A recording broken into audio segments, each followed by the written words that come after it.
አሁን እንደው ስታገቡ ምን እያደረጋችሁ እንደሆነ ይገባችሁ? ምን እያደረጋችሁ እንደሆነ እኮ አይገባችሁ።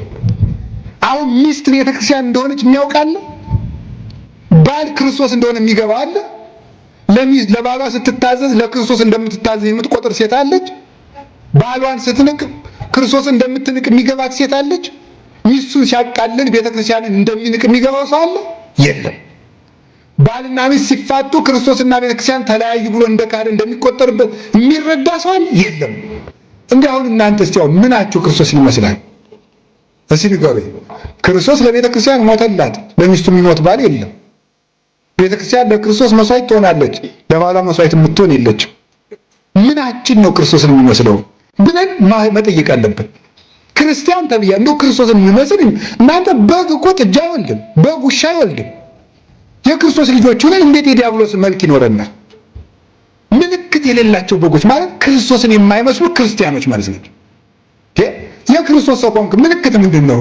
እስቲ ወጥ ፓስተሩ ይሄ መቤታችን የሚሰማው ምን የሚለው ምልክቱ ምንድን ነው? ከራባት ነው?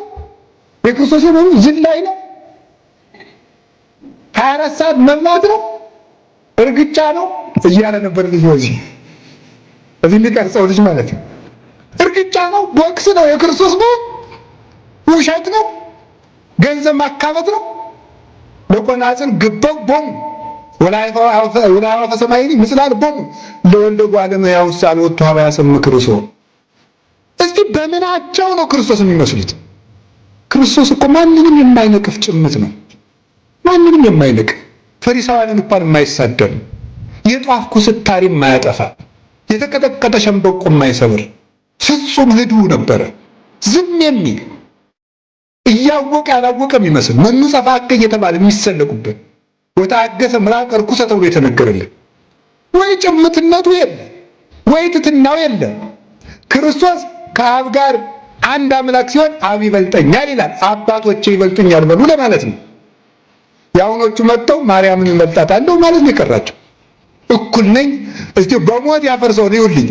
አሁን ያሉ ዛሬ ያሉ በምድር ላይ ያሉ ፓስተሮችን እስቲ እንደው በመጽሐፍ ቅዱስ ካለው የሚበልጣችሁ አንድ ሰው ንገሩ ይባል የለም።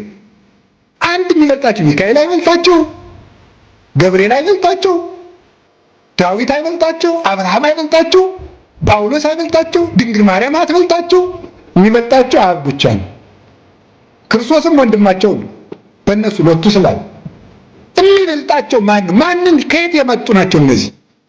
ምልክታቸው የዲያብሎስ ልጆች ምልክታቸው ትዕቢት። እስኪ ትዕቢት በሉላችሁ በእንጂ ንገሩኝ።